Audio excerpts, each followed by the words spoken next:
Assalamualaikum warahmatullahi wabarakatuh. Izinkan saya, Suci Tasya Aulia dengan NIM 233010208003 untuk menjelaskan materi mengenai aspek termodinamika dalam kimia anorganik sebagai tugas dari mata kuliah Kimia Anorganik Fisik yang dibimbing oleh Ibu Faciatun Ni'mah SPD MPD. Nah, ada beberapa topik yang akan kita bahas, yaitu yang pertama, kestabilan termodinamika senyawa organik. Yang kedua, yaitu konsep dari siklus Born-Haber. Yang ketiga, yaitu contoh dari siklus Born-Haber pada NaCl. Dan yang terakhir, yaitu energi kisi atau lattice energi. Nah, kita mulai di topik yang pertama dulu, yaitu kestabilan termodinamika senyawa organik.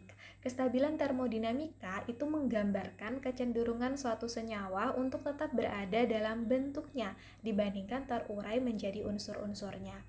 Secara kuantitatif, kestabilan itu ditentukan melalui perubahan energi bebas Gibbs yang disimbolkan dengan delta G dari reaksi pembentukannya dari unsur-unsur standar. Di situ saya tampilkan rumusnya. Delta G perubahan energi bebas Gibbs sama dengan delta H minus T dikali dengan delta S. Yang dimana delta G itu adalah perubahan energi bebas Gibbs dengan satuan kilojoule per mol.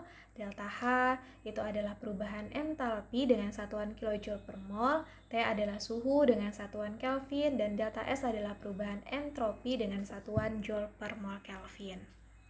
Nah, sekarang kita bedah satu-satu dari rumus yang telah kita bahas tadi. Yang pertama, jika nilai delta G atau perubahan energi bebas Gibbs itu bernilai negatif, yang artinya dia kurang dari 0, maka reaksi bersifat spontan dan senyawa yang terbentuk itu stabil.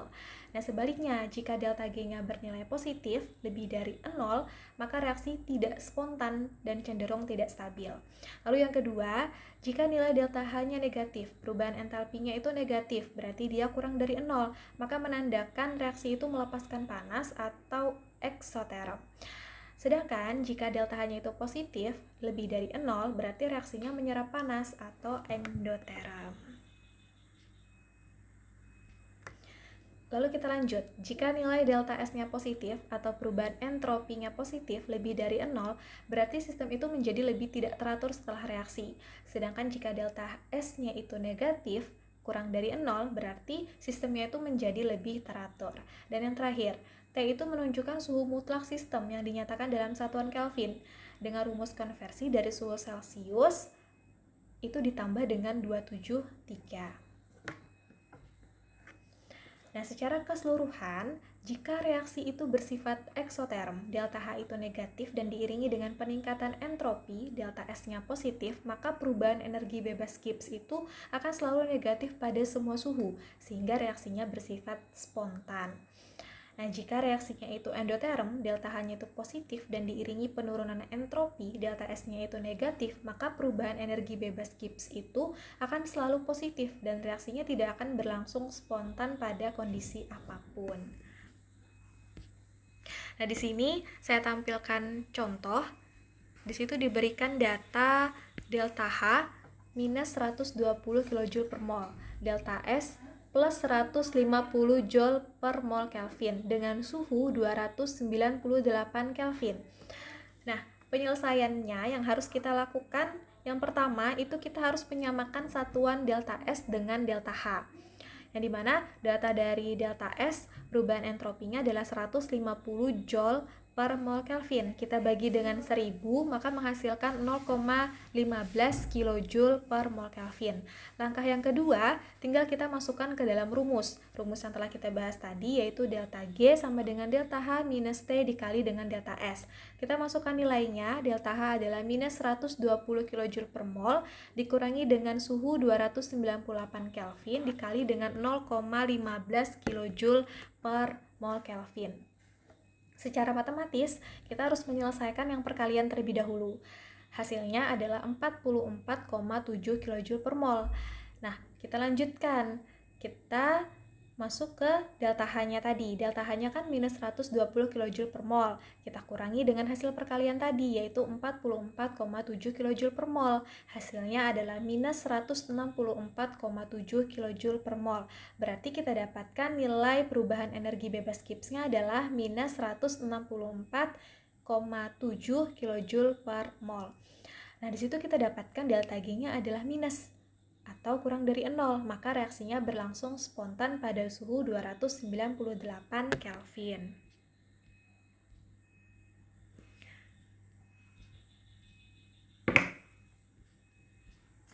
Nah, kita lanjutkan ke topik yang kedua, yaitu konsep dari siklus Born-Haber.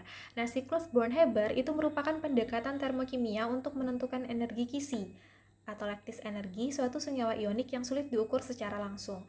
Nah, metode ini itu menghubungkan beberapa entalpi tahapan pembentukan senyawa ionik dari unsur-unsurnya dalam keadaan standar.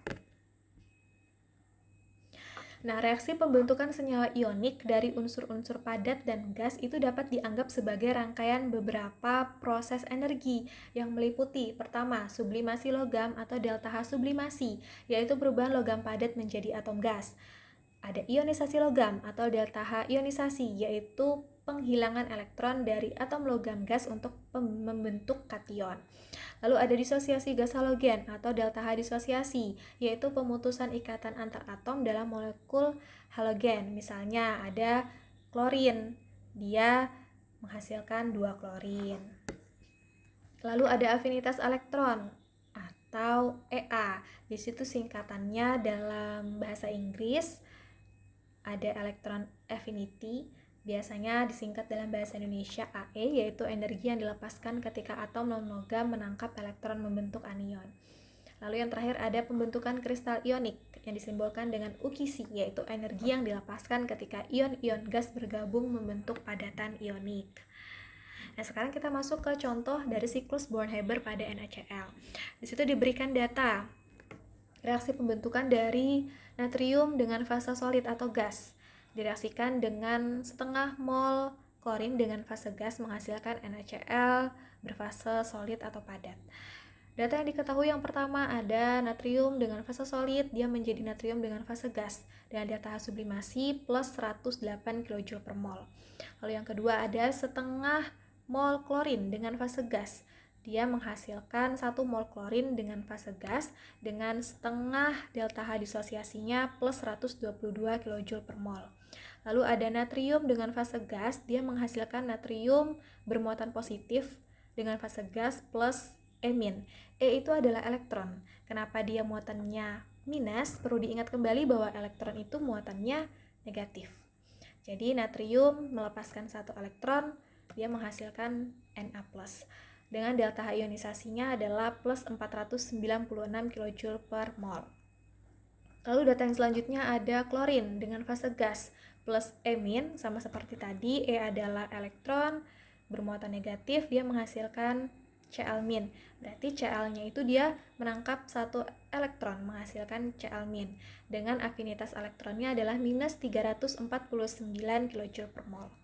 Nah, yang dicari itu adalah berapa energi kisinya. Nah, dengan delta HF NaCl-nya adalah minus 411 kJ per mol. Jadi situ diketahui perubahan entalpi pembentukannya dari NaCl. Nah, di sini saya tampilkan juga siklus Born-Haber-nya. Jadi di situ ada natrium solid plus setengah mol klorin dengan fase gas, dia menghasilkan NaCl seperti data yang diketahui tadi. Nah, dari natrium solid ke natrium gas menghasilkan natrium gas, itu dia sublimasi. Nah, delta H sublimasi itu dia menjadi delta H1. Lalu, dari setengah mol klorin dengan fase gas menghasilkan 1 mol klorin, itu dia disosiasi seperti yang tadi telah kita bahas. Nah, delta H disosiasi itu dia menjadi delta H2. Nah, dari natrium berfase gas ke Na+, itu dia adalah energi ionisasi, dan energi ionisasi atau delta H ionisasinya itu dia menjadi delta H3. Nah, dari klorin ke Cl- itu dia disebut afinitas elektron seperti yang kita sebut bahas tadi. Nah, delta H afinitas elektronnya itu menjadi delta H4. Nah, dari Na plus direaksikan dengan Cl min menghasilkan NaCl itu adalah energi kisi yang disimbolkan dengan U yang menjadi delta H5.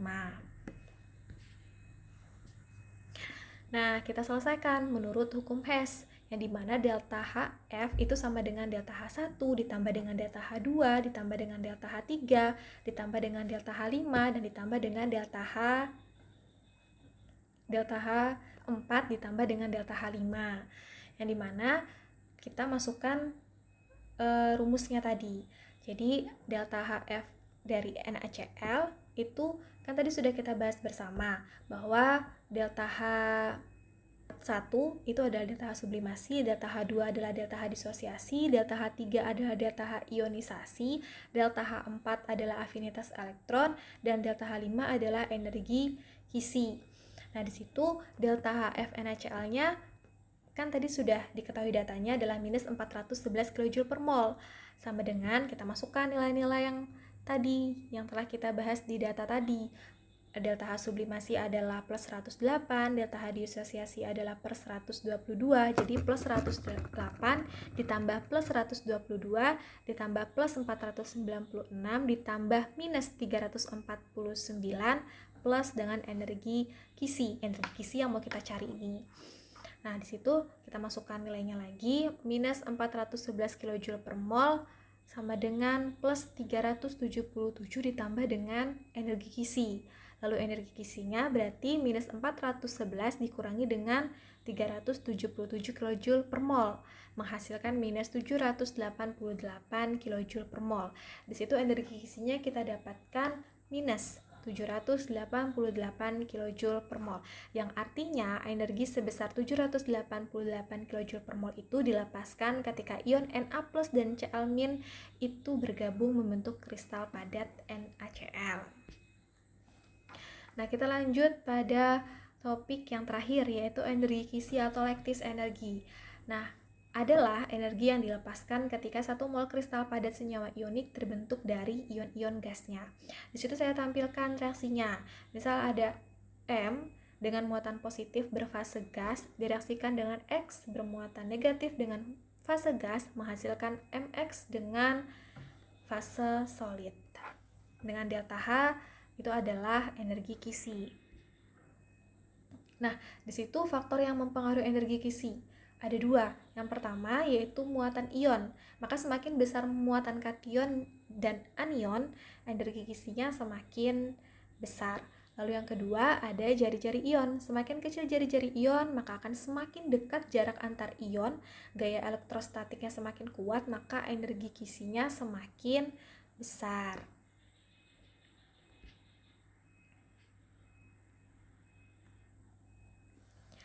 Nah, selesailah sudah pembahasan kita mengenai 4 topik yang telah kita bahas bersama tadi.